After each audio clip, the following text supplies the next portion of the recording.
Thank you. Hi, I'm Mary Ann Walker. I'm Sean's mom.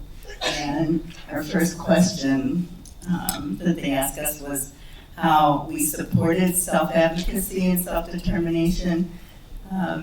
Sean mentioned this, but I think we were really blessed that he was our fourth child. And when he came along, one of the things I was able to kind of determine was how much was child and how much was cerebral palsy sometimes.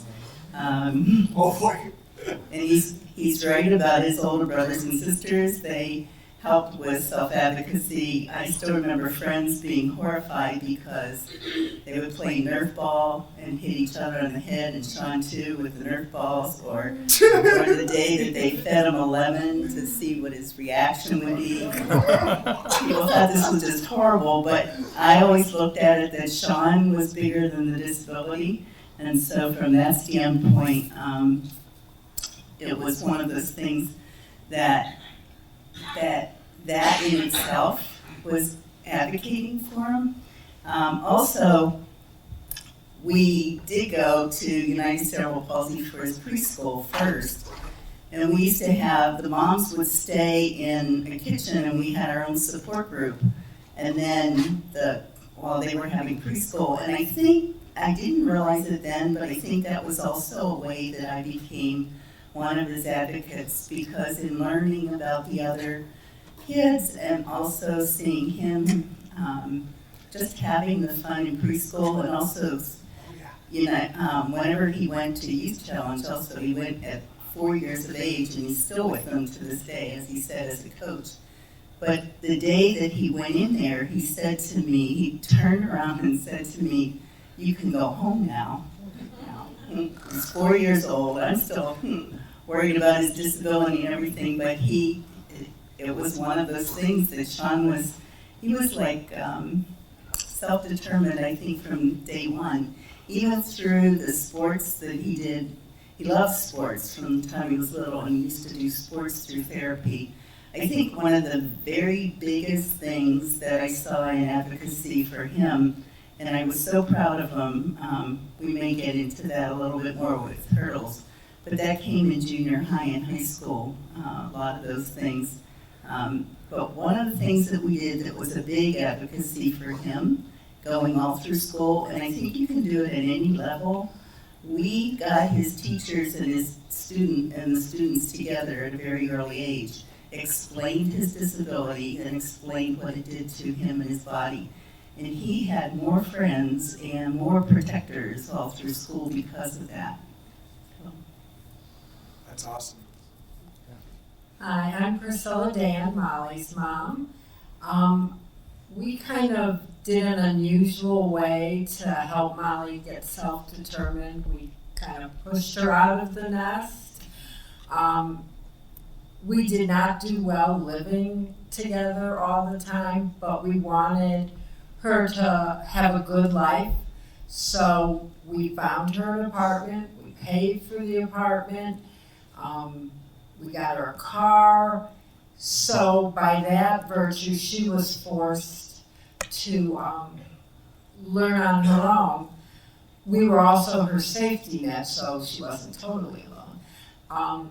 And what I learned from that was I like to be in control, and I like to fix everyone's problems and be, proactive. So as I stepped further back from that role, Molly took over more. So it worked out well for us. And to me, the other really big challenge was determining how much was Molly's disability versus how much was she able to control and manipulate. And once we really, it was just a matter of survival, really, to get her on this journey, because that was the only way we were going to be able to coexist, and it really worked out well.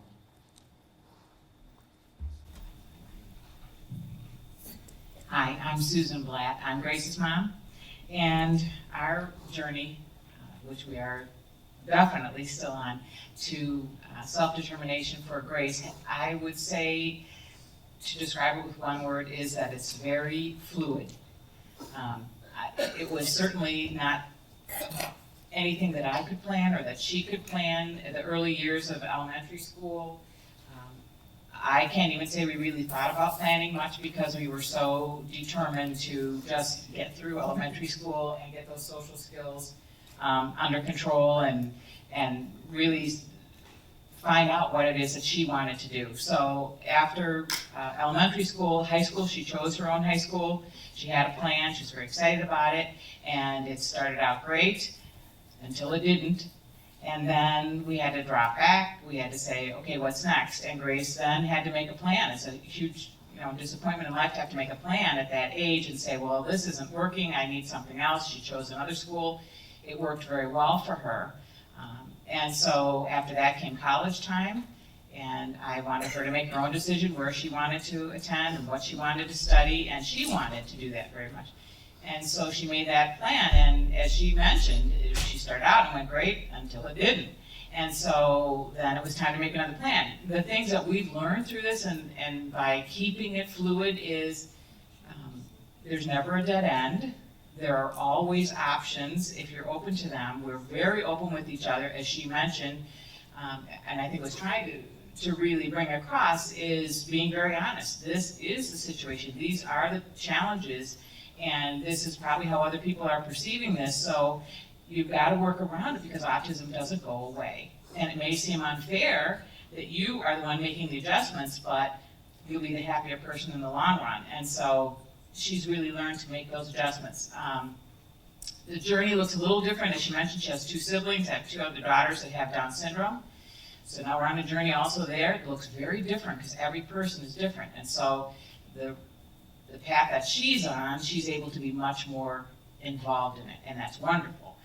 But it does require a lot of fluidity. We've learned, don't make the plan too far in advance, and don't set it in stone, and don't put your feet down and say this is what it's going to be, because if it doesn't work that way and you have to make another plan, it's not the end of the world. In fact, sometimes the plans that crumbled, she wound up with a much better situation that she never would have even tried until she had to make that decision. So it really is a stop and start, but we just go an inch at a time. I think somebody else mentioned small steps. I'm Beth Thompson. I currently serve as Program Director for Milestones Autism Resources, but I've had the extreme pleasure of knowing Christian, I'm going to age us, for over a decade. Sorry. No, it's actually a pleasure. So my general mindset, and I've had the great honor of working with a lot of people on the stage, and I want to frame, this is my mindset, I want to frame how I think about working with them. I have very rarely ever worked with them as I'm a service provider. I've always viewed them, and still, now I have a new colleague in John, always viewed them as my colleagues and my partners and my friends. And I think because of that, I've gotten to have some really cool relationships and watch young people grow. So how my path to self-advocacy with Christian started was, I was a self-advocate, I was an IEP kid, and when I got my first job after graduate school at LEAP, I told them I'd rather spend my whole day with people with disabilities than neurotypical people. And they said, why don't you start a self-advocacy club? And I said, I got the perfect guy. So it's always been my intent that when somebody gives me an opportunity, I'm going to give it to self-advocates because they're the true experts in themselves. So I think that's how I've gone on a path to self-advocacy with Christian, and fortunately with a lot of other young people on the stage.